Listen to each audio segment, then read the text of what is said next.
Isn't it the truth that the way to someone's heart is through their stomach? So for your sweetheart this Valentine's Day, why not grab some kitchen tools and roll out a romantic homemade dinner for two? Joining me now is the Kitchen Cupid, celebrity chef Mark. I'll take it. I like it. You're making us an awesome homemade, from scratch dinner for Valentine's Day. That's right. And this is amazing because I've never learned how to make pasta from scratch. And you're going to show us how to get it all done. What are we starting with? What are like the main ingredients that you need to get started? It's deceptively simple and very easy. You need a pasta machine. Right. And there's a couple different kinds. There's the ones that stick to the front of your KitchenAid. Great. I like the old hand crank. Like, yes, the OG. Like this came out of a kitchen in Italy somewhere like 50 years ago. I've had this in my life many years, and I just love using it. So what's more romantic than, you know, making dinner with your partner? So that's what we're going to do. This is a tradition in my family. We get together, we make some pasta dough, and pasta dough, again, deceptively simple. Right. We got some flour, we got some eggs. Okay. You can look up a recipe, but I usually do about 4 eggs per cup of flour. Okay. And then it's kneading, so you really get to work with your hands. Right. And you make this beautiful pasta dough. No special ingredients required. A lot of recipes will call for 00 flour, which is hard to find. Skip it if you can't find it. Okay. Just good old-fashioned flour that you got kicking around. And I know for the magic of TV, we have to have dough ready and all that kind of stuff, but how long does it usually take to mix all of the dough? Oh, 10, 15 minutes. Oh, that's not bad. Yeah, very simple. Because this all seems very intimidating to me, but any chef of any level of experience can do this. Absolutely. If you love spending time in the kitchen, then why not like kind of reunite your passion for cooking by making pasta? Right. What you've done is you took that ball of dough, you cut out some smaller pieces of it, and then you're just slowly rolling it through the machine. That's right. And what the machine does is that it makes it narrower and narrower as we're working. So right now it's on number 3. All right, go ahead and give me a crank. Okay. We're going to do number 4.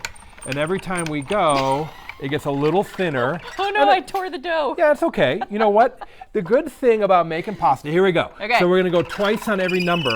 There we go. Oh my gosh, look at this. This is beautiful. You're a natural. Okay, and then we're going to go to number 5. All right. The great thing about making pasta is even if it doesn't come out great, Oops, sorry. that's okay. You're still making pasta, which is the best part. This is a fun activity. Like even if you just do this together with your loved one, like this would be a fun challenge in the kitchen together. Oh my gosh, trying look to at make this. Okay. So we're gonna throw together a couple raviolis really quickly. We've got some lemon and ricotta. I'll just use I don't have a pastry bag handy, so I just use a Ziploc bag. That's super smart. I mean, use what you got, right? Use what you got. You don't need a lot of special tools. You could even do this with a rolling pin. That takes real effort, I'll tell you that much. All right, And the water, is that just to help the dough stick together? Yep, all right, so get your hands in here. What we're gonna do is we're gonna form our raviolis, push all the air out. Look at this. Oh my gosh. And it's kind of like, it's kind of assembling. Kids love doing this as well. Right. Well, it's like you can just get in there with your hands and get it done. Watch this action here. So this is like a special pasta cutting tool. Yeah, it's a fluted cutting tool. Again, if you don't have something like this, you can still make pasta with a knife or a fork.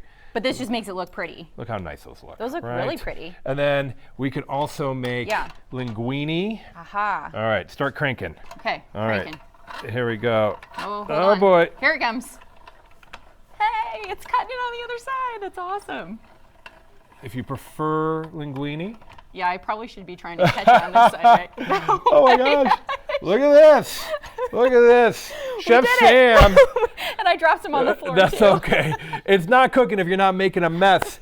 All right, so of course we're just, I don't like to cover up my beautiful ravioli with too much sauce, so I just make a simple sage butter here. Got it. And fresh pasta takes a lot less to cook. Yeah, 3 minutes. Just 3 minutes. It's very, very quick to pull together. Okay. And then think fresh ingredients. You don't have to go, you know, all day making a red sauce. So we're just going to do a little bit of Parmesan, a little bit of lemon. Love that. And these come out really nice. You fry them in a little butter. Some herbs you have as well. Yeah, I love sage, and just because it's really bright. Herb that's just really nice. Oh my gosh, here we go. Listen to right. that sizzle. We got some It's so pretty. beautiful ravioli. You want to taste? I want to Yeah, taste. Here we dive go. in. Yeah. And now let's talk about sauces super quick because Yeah. are there certain types of pasta that like work with better sauces? Yes, absolutely. Traditionally, every pasta gets tossed with a different kind of sauce. I might put this with a red sauce. Like I said, I like to keep my sauce really simple, just a little butter and sage for my raviolis. Yeah. But of course, you can make angel hair with these. You can all kinds of different sauces.